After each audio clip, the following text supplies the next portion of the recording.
Have you ever dreamed of being unshakable? Untouched by criticism, rejection, loss, betrayal? We chase invulnerability, building walls, pretending it doesn't hurt. But what if I told you the more you chase that illusion, the more you deny your true power to grow? What if real emotional freedom isn't about shielding yourself from pain, but about accepting it, sitting with it, and letting it transform you? Get ready to unlock the secret to true, unbreakable strength. The hidden pain behind the mask. Why you're still breaking. Have you ever wondered what it would feel like to be someone who is unshakable? Someone who stands tall in the face of criticism, rejection, loss, and betrayal, untouched by the blows life throws your way. We've all dreamed of being invulnerable, of having that shield that protects us from the hurt others cause, from the crushing waves of disappointment that always seem to hit when we least expect them. We convince ourselves that if we could just stop feeling the sting of harsh words, the hollow ache of betrayal, we would be unbreakable, unflinching, and strong. But let me tell you something that might shatter this illusion. The more you chase invulnerability, the more you deny yourself the power to grow. Strength isn't about being untouched by life's challenges. True strength comes from understanding that it's okay to feel. It's about facing the pain, the vulnerability, the rawness of the human experience. Because hiding from pain, pretending it doesn't hurt, it's all just a way to avoid the truth. When we pretend to be invincible, we're only building walls around ourselves, putting on masks until we forget who we really are. What if I told you that emotional freedom doesn't lie in shielding yourself from pain? What if it's about accepting that pain, sitting with it, and allowing it to teach you who you are at your core? Real strength isn't about being unaffected. We can't stop the pain from coming, but we can choose how we respond to it. Behind the mask of strength, there is always a hidden pain. We wear our facades, projecting confidence, acting as though we're invulnerable. But inside, beneath the surface, a quiet suffering festers. It's a paradox. While we try to appear unshaken, unaffected, the more we suppress our feelings, the heavier the burden becomes. We all carry wounds, scars that we refuse to acknowledge because we've been taught that showing vulnerability makes us weak. But here's the catch. When we do that, we suppress our emotions, bury our pains so deep that it becomes part of who we are. It silently shapes every thought, every action. And the longer we refuse to confront our wounds, the more they grow. What was once a small injury becomes an infection, unresolved hurt that shows up in the form of anxiety, anger, self-doubt, and exhaustion. So, here's the truth. Strength isn't about pretending everything is fine. It's about facing the pain inside us, acknowledging it, and choosing to heal. Strength doesn't mean burying what hurts. It means making space for that pain, letting it guide us, and allowing it to become the fuel for growth. As long as we hide behind our masks, the suffering will continue to control us. Real freedom doesn't come from pretending to be untouchable. It comes from embracing the very pain we fear will break us. Embracing pain as a catalyst for growth. There's a lie we've all been told, that pain should be avoided at all costs. We've been led to believe that if we just push it away, numb it, or distract ourselves from it, we'll be free. But here's the harsh reality. The more we run from pain, the more control it gains over us. When we bury our emotions, pretending that nothing affects us, we don't rid ourselves of the hurt. We only bury it deeper, where it grows stronger and starts to manipulate every aspect of our lives. Every attempt to numb the pain, whether through distractions, substances, or emotional detachment, creates nothing but a fleeting illusion of peace. It's like trying to outrun your own shadow. No matter how fast you run, it's still right behind you. The more you avoid confronting what hurts, the more it festers. It takes over your decisions, your relationships, and every action you take. True freedom isn't in running away from the hurt, it's in staring it down. It's about facing the raw, uncomfortable emotions we've been avoiding, sitting with them, and allowing them to transform us. When we stop fearing pain, it loses its grip on us. Instead of hiding from it, we must embrace it, understand it, and let it teach us. Only then can we truly break free. The real struggle isn't the pain itself, it's the resistance to it. That's where the real suffering lies. Carl Jung's philosophy offers an undeniable truth. We are not defined by what happens to us, but by how we respond to what happens. The circumstances of our lives are not what shape us. It's the way we choose to confront life's challenges. Pain is inevitable, but it's not what determines our fate. Our response to it does. Jung pointed out that we all carry internal wounds, unresolved conflicts, parts of ourselves hidden away in the dark corners of our mind. These are our shadows, the aspects of who we are that we refuse to face because they're uncomfortable or painful. But here's the twist.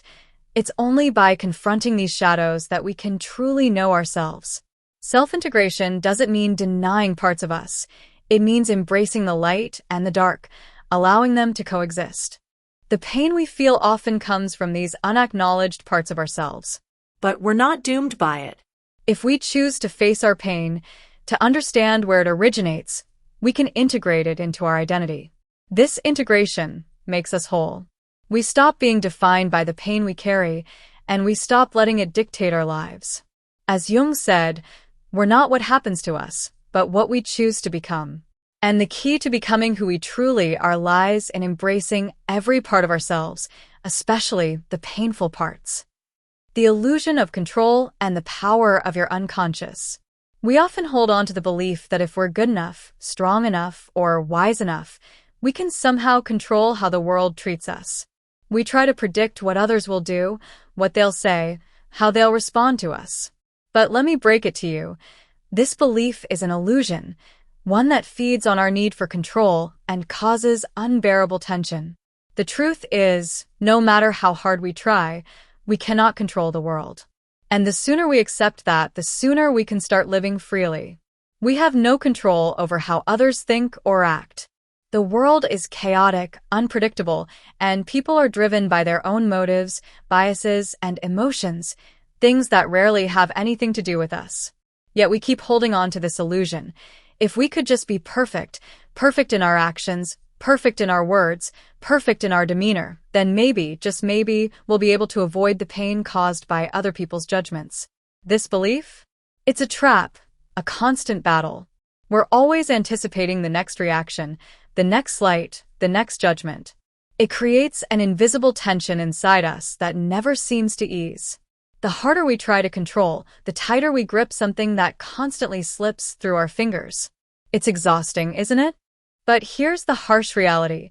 True peace doesn't come from trying to control how others treat us. It comes from understanding that we can't control them. The suffering we feel arises when we expect things to go according to plan, and then feel crushed when they don't. Instead of trying to force the world into a shape that fits our desires, we need to focus on something far more powerful, how we choose to respond to what life throws at us. Letting go of the illusion of control is the first step to freedom. It's in this letting go that we can finally experience life as it comes, without the burden of expectations. But the real game changer is this: the unconscious mind. It holds sway over everything, shaping our emotional reactions, guiding the course of our lives without us even realizing it. It's not some vague, forgotten collection of memories or random thoughts. It's an active, powerful force that carries unresolved trauma, hidden fears, and deep-seated beliefs we often aren't even aware of.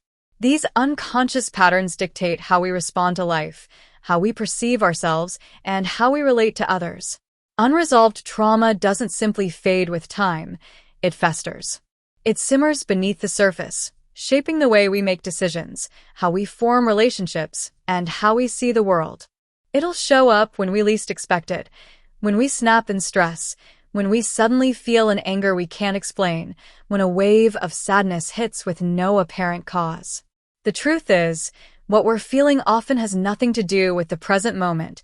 It's the unconscious mind dragging up past hurts we never fully dealt with.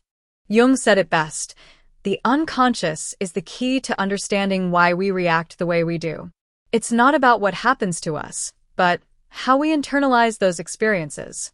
If we keep ignoring these unconscious forces, they'll continue to control us, manipulating our actions, shaping our world. This is how patterns of self-sabotage, toxic relationships, anxiety, and depression are born. The key to breaking free? It's bringing awareness to the unconscious, facing the parts of ourselves we've ignored, repressed, or buried deep down.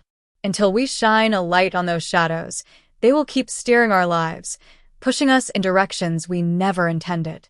In a world that constantly encourages us to control everything, from our emotions to how others behave, it's easy to fall into the trap of thinking that control is the answer.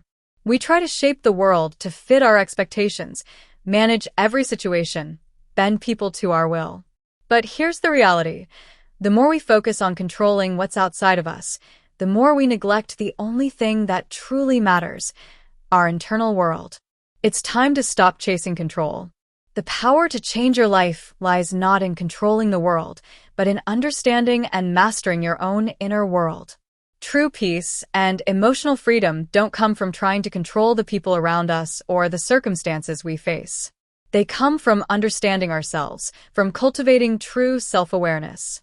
The more we truly understand our thoughts, emotions, and reactions, the more power we gain to choose how we respond to life. We stop being victims of circumstance. We stop letting the world decide who we are. The desire for control, deep down, comes from a place of fear. Fear of the unknown, fear of vulnerability, fear of being hurt. But when we begin to understand what drives us, what truly motivates our reactions, we stop living in defense. We stop reacting on impulse. And we start responding with clarity and intention. Awareness is the key. It gives us the power to navigate life without being controlled by it. Instead of fighting the uncontrollable, we learn to accept it. We make conscious, deliberate choices about how to move forward. And here's the truth. Awareness leads to true freedom. Control is an illusion. Life is messy. It's unpredictable. And it's often beyond our grasp. But when we embrace self-awareness, we tap into an inner strength, so solid, so unshakable, that no external circumstance can ever rattle us.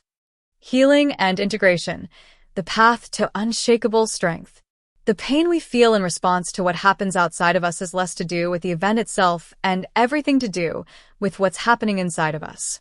The truth is, external events, whether it's a harsh word, rejection, or betrayal, only hurt because they trigger something unresolved within us.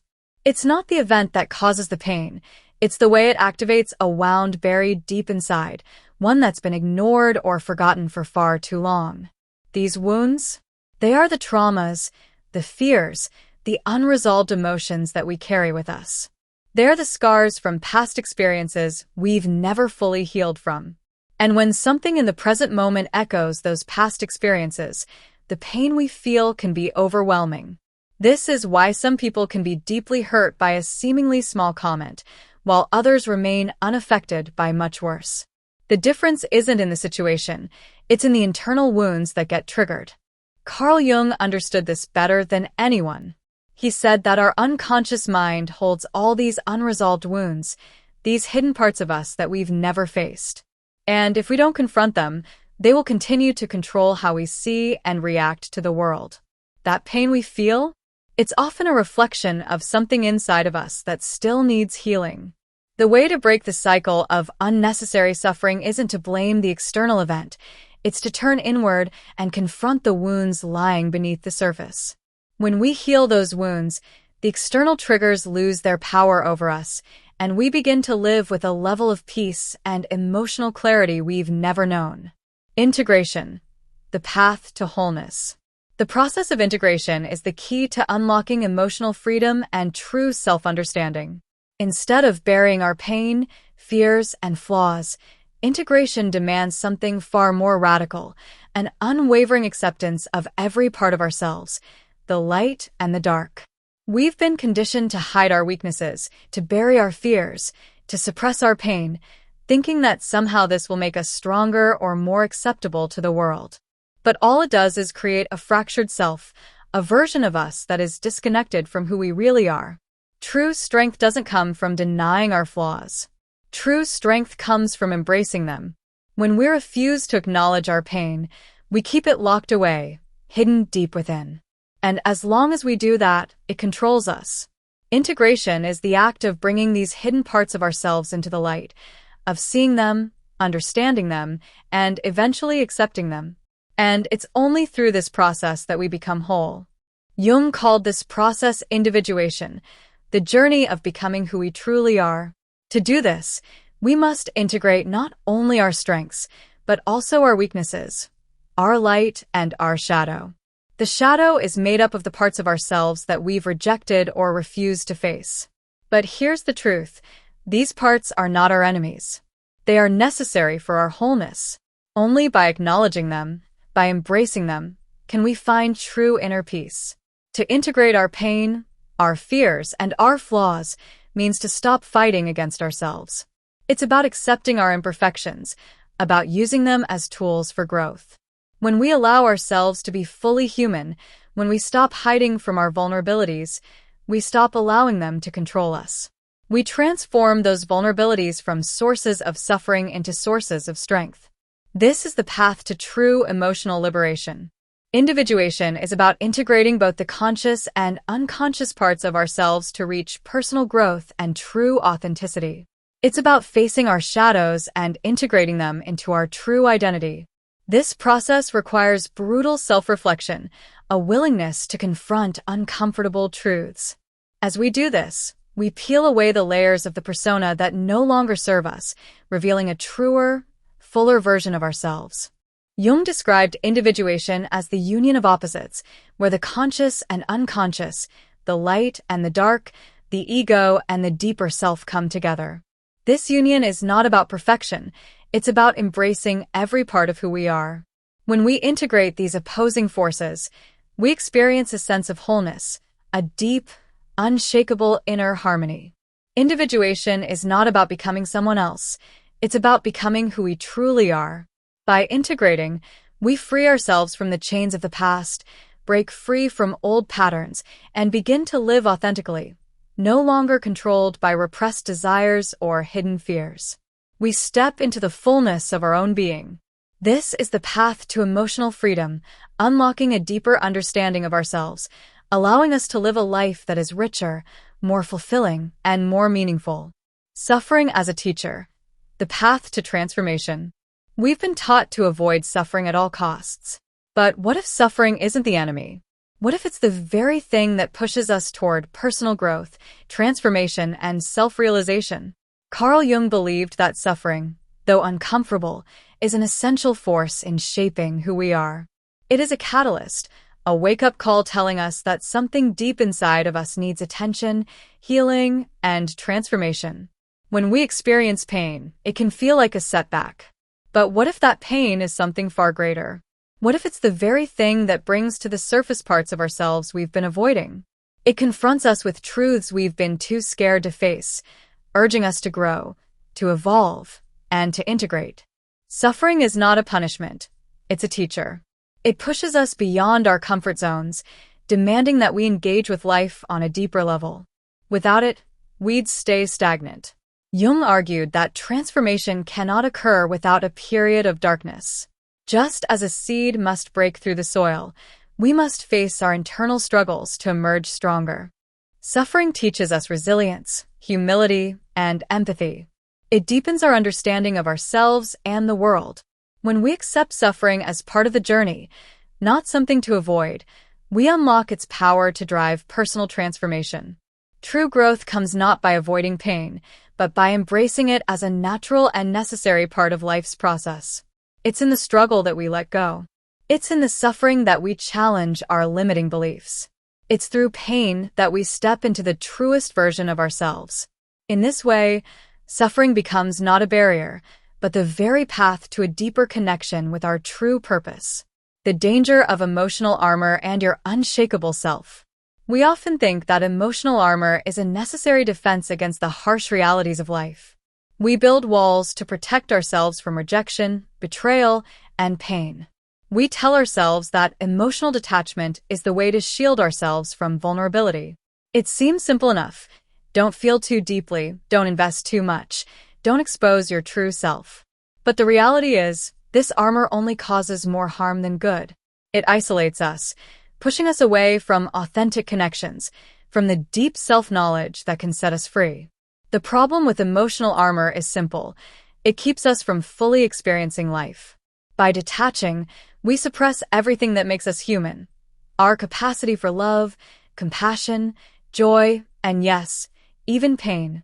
The pain we avoid today only festers quietly, impacting our relationships, health, and sense of self.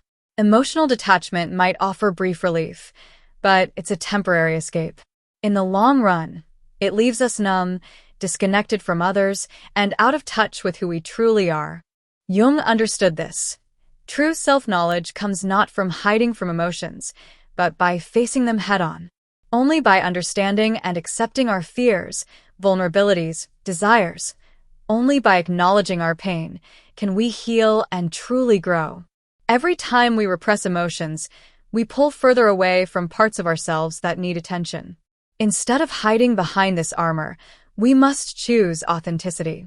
We must allow ourselves to feel fully, to be seen as we truly are without masks, without walls. Only then can we form deep, meaningful connections. Only then can we experience life in its full, vibrant complexity. Emotional detachment might seem safe, but it's not real safety. It's a false illusion. True emotional freedom is found in acceptance and vulnerability. From pain to strength, the unshakable self. The journey from pain to strength is not easy. It's a road that requires courage and honesty. But it's also the only path to true freedom and inner power. Pain is often seen as something to avoid. But what if we could change our perspective? What if pain could be a guide, a teacher, leading us to greater self-awareness and strength? At the beginning, pain feels like a beast, a force that stands between us and everything we want. We try to push it away, numb it, pretend it doesn't exist. But here's the truth. The more we resist pain, the more power it holds over us. Pain is not something to fight. It's something to face. It brings to light parts of ourselves we've been avoiding, the unhealed wounds, the unresolved fears, the hidden aspects of our identity that need to be integrated. Carl Jung taught that the only way to heal is to confront what hurts us, to stop running from our wounds. Strength doesn't come from denying our pain. It comes from embracing it. When we allow ourselves to feel the full weight of our suffering, we break free from its control. We stop letting pain define us. Instead, we let it transform us. Pain teaches us resilience. It teaches humility. It teaches self-compassion. As we move through the discomfort, we become more attuned to who we really are. We grow more aligned with our purpose. This journey is not about eradicating pain. It's about learning to navigate it with grace and awareness. It's about understanding that true strength doesn't come from avoiding the darkness. It comes from holding space for both the light and the dark within us. The more we accept our pain, the more we release its grip over us. And in doing so, we uncover a deep, unwavering strength, one that cannot be shaken no matter what life throws our way. Conclusion: consciousness as the ultimate shield. As we grow and mature, we inevitably move away from the familiar. We begin to see the world and ourselves differently. With this growth comes loneliness, as the connections that once felt comfortable no longer satisfy us. But this loneliness isn't punishment. It's a natural part of the journey. True growth requires us to stand apart and face ourselves without distraction. Real protection doesn't come from emotional armor. It comes from self-awareness. Emotional detachment might offer temporary relief, but it keeps us disconnected from our true selves. True strength lies in embracing both our light and shadow and responding to life with clarity and understanding. Consciousness is the ultimate shield. When we understand our emotions, triggers, and patterns, we can navigate life's challenges with intention, not impulsive reactions. We become unshaken not because we avoid pain, but because we use it as a tool for growth, facing life with openness and resilience. What part of this discussion about emotional strength and vulnerability resonates most deeply with you? Share your reflections in the comments below. If this video has resonated with you, and you're ready to embrace true, unshakable strength, smash that like button and subscribe to the channel. Your journey to wholeness begins with understanding